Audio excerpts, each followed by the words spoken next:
We put out the question to some of our Facebook fans to say, what would you ask the governor if you had a couple of minutes, since we have a couple of minutes? And one of them talked about why you are a better nominee for Idaho than the other three. Well, I understand jobs. I understand how the economy works. And if people want in their next president someone who can get this economy working again with good jobs and rising incomes, with jobs for young people as they come out of high school and come out of college, then they want to vote for someone who knows something about the economy, and I do. The other guys running, in the case of Senator Santorum, for instance, he's kind of an economic lightweight. He's not spent time in the real economy, and I think that experience that I've had is something which is distinctive in this race. You've been talking about the economy a lot recently. I think there's a lot of people around Idaho that have a skepticism of the government, and then even sometimes a skepticism of the corporate cultures, especially given the events of the last couple of years. That skepticism has been underscored. So how, as president, do you balance the need to let the market work as a former venture capitalist, but also have proper regulations so that we don't get into some of the messes that we've had the last couple of years? Well, government surely has a role to play. Government writes the laws, writes the rules, writes the regulations. You need to have regulations. They just need to be updated, modern, dynamic, keeping up with what's happening in the marketplace. If you have, for instance, the telecommunications regulations that don't take into fact the knowledge that we have cell phones today, why they're not going to be very helpful. So bring them up to date. At the same time, make sure that you're helping small business get started and grow, because small businesses are where we get our new job growth. Small businesses are typically the enterprises that pull us out of recessions. Unfortunately, what the president's done has made it harder for small businesses to get going. So the number of small business startups this year compared to 4 years ago is down 100,000 nationwide.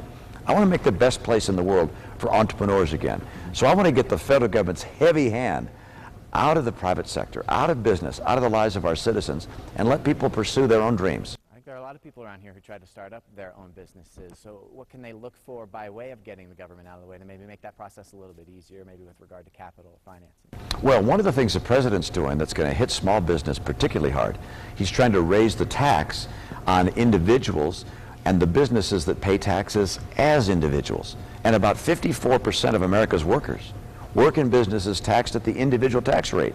So he's trying to raise the tax rate to 40%. I'm trying to cut it to 28%, making it easier for small business to get capital, to grow, to hire people. Mine is a policy of creating growth. His is a policy of getting more money for the federal government.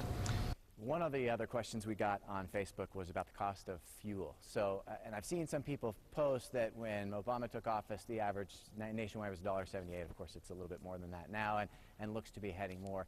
What could or what should the president do in regulating energy costs as it relates directly to Americans and gas tanks? Well, what the president should have done from day one is to take advantage of our energy resources. Of course, he should have said yes to the Keystone Pipeline. Of course, he should have opened up more federal lands and provided more permits for drilling on federal lands. Instead, he's cut federal land licenses in half. He's cut the number of permits and the rate of permits in 1/3. He's made it harder and harder for entrepreneurs that bring oil and gas out of the ground to get those products to the marketplace. He's not helping the situation, he's making it worse. The right course is to take advantage of the energy resources we have to get America energy secure and independent of the oil cartels. Let's stick with energy. We have a Department of Energy site, the Idaho National Lab. It's a national lab. A lot of people worry about the cost of government and the spending that happens. There have been cuts, which then eventually translates to a couple of weeks ago, the contractor with the Idaho National Lab announced a 185-job layoff. How do you balance cuts to the government while at the same time trying to keep the balance of people losing jobs and losing work? Well, you have to decide which programs are essential for the future of America, and you invest in those things. Those things that are not critical, you stop doing. I'm going to eliminate a lot of programs, Obamacare being first on my list, but a lot of other things, subsidies for Amtrak, subsidies for PBS, paying money to Planned Parenthood. Those things are just going to end.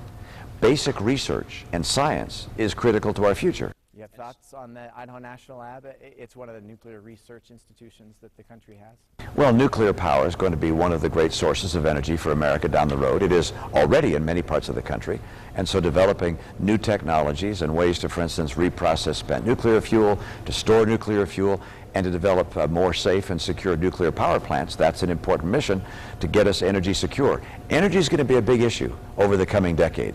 The demands for energy around the world are rising as China and Brazil and Indonesia and India are becoming a larger middle-class society, and we're going to have more energy, and nuclear is going to be part of that picture.